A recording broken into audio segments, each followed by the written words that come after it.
संस्थापन।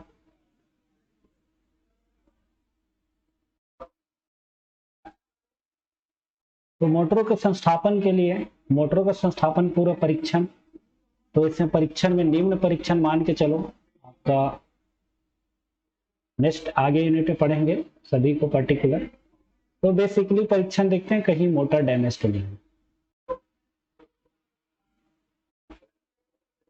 दूसरा देंगे कनेक्शन टूटा तो नहीं है।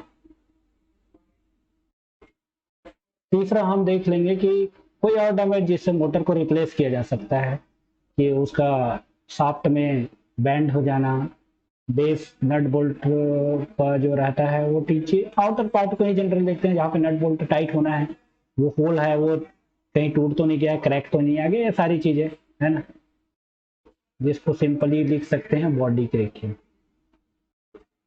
ये बेसिकली है। उसके बाद परिवहन एंड हैंडलिंग, सिंपल सी बात है, पिछले में हमने पढ़े परिवहन, हैंडलिंग मतलब रखना, अच्छे से रखना ये चीजें। संस्थापन नियोजन एंड अभिकल्पना, संस्थापन मतलब उसका प्लानिंग करना अभी काल्पनिक रूप से और उसको यथार्थ में लाना, जैसे आपका सारी चीजें न्यू का निर्माण की डायग्राम की, बेसिकली कहाँ पे निर्माण होगा, मिट्टी कैसा है वहाँ पे, कहीं एक्सीडेंट होने के चांस तो नहीं है, ये सारी चीजें का मतलब अभिकल्पना करते हैं। उसके बाद है मोटरों तथा नियंत्रण उपकरणों का संस्थापन। तो जितने भी नियंत्रण उपकरण है, जैसे मोटर में नियंत्रण उपकरण लग जाता है आपका, स्टार्टर लग जाता है, फ्यूज लग जाता है, प्रोटेक्टिव एलिमेंट अर्थिंग लग जाता है, ये सारी चीजें जो रहता है ये संस्थापन नियंत्रण उपकरणों का है ना। बोर्ड हो गया, केबल स्विच हो गया, ये सारी चीजें।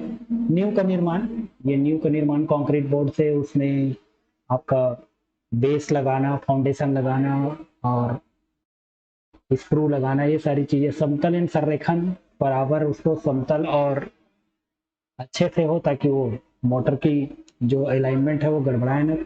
मोटर में विद्युत रोधन, विद्युत रोधन मतलब जो विद्युत रोधी है मटेरियल्स है वो कहीं डैमेज तो नहीं हो गया है उसका चेक करते हैं। बेसिकली ये सारी चीजें आगे सेमेस्टर आगे यूनिट से पढ़ेंगे, थर्ड सेकेंड सभी में। अर्थिंग, मोटर का प्रारंभ, ये सारी चीजें आपका लेक्चर 4 में ये सारी चीजें हैं। मोटर को चालू करना, चालू करने से पहले क्या क्या किया जाना है, ये सारी चीजें का आपका मान के चलते हैं, है ना। नेक्स्ट है आपका वितरण लाइन, डिस्ट्रीब्यूशन लाइन का स्थापन। तो पहला तो सबसे पहले मार्ग का चुनाव होगा। तो मार्ग में आपका प्लेन, हिल, रिवर और क्या बोलते हैं ईटीसी, ये जितने भी हैं ये हमारे चैलेंजेस हैं। इस चैलेंजेस को फुलफिल करना है कि ये कितना समतल एरिया पड़ रहा है, कितना हिल कर रहा है, कितना शॉर्टेज डिस्टेंस पड़ रहा है ऊपर की। उसके बाद है ना आपका ट्री भी रहता है, ट्री, ये सारी चीजें, ये सारी चीजें इफेक्ट करता है, तो इसलिए हम मार्ग का डिसीजन करते हैं। उसके बाद परिवहन सामग्री, जो भी चीजें हैं उसको सामग्री को ले जाना, जैसे पोल हो गया, आपको पोल को ले जाना रहेगा परिवहन सामग्री में, है ना। वायर को ले जाना रहेगा, ये कितना दूर तक कैसे है परिवहन करना है, कैसे होना है, ये सारी चीजें। अब देखो संस्थापन कार्य में सबसे पहले तो रहेगा खंभा को खड़ा करना। तो खंभा खड़ा करने के लिए सभी जानते हो आजकल इक्विपमेंट आ गए हैं, ट्रैक्टर्स आ गए हैं जो सीधा होल्ड कर देते हैं और उसमें सीमेंट कंक्रीट डाल के आपका प्लम बम लगा के खंभे को सीधे खड़ा कर देते हैं। खंभे का टेक लगाना जो लगा रहता है 45 डिग्री में, वो टेक लगाना, है ना। उसके बाद क्रॉस आर्म लगाना, तो क्रॉस आर्म इस टाइप से रहता है,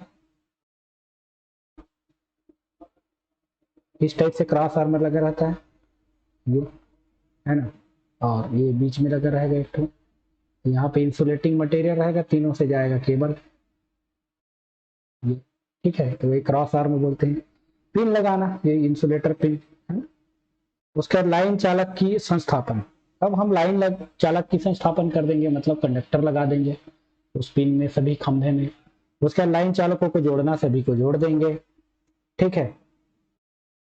उसके बाद जो रहता है आपका लाइन चालकों को जोड़ने के बाद उत्पन्न करना, है ना, लाइन चालकों के, है ना, झोल उत्पन्न करना। तो कितना झोल, सेट सेल, जैसे हमारा ये दो खंभा है इसके बीच में हम जोड़े तो ऐसा तो रहता नहीं है, वो हमेशा ऐसे ही रहता है, ये इस टाइप से झोल। तो ये झोल पर्टिकुलर, है ना। खंभों का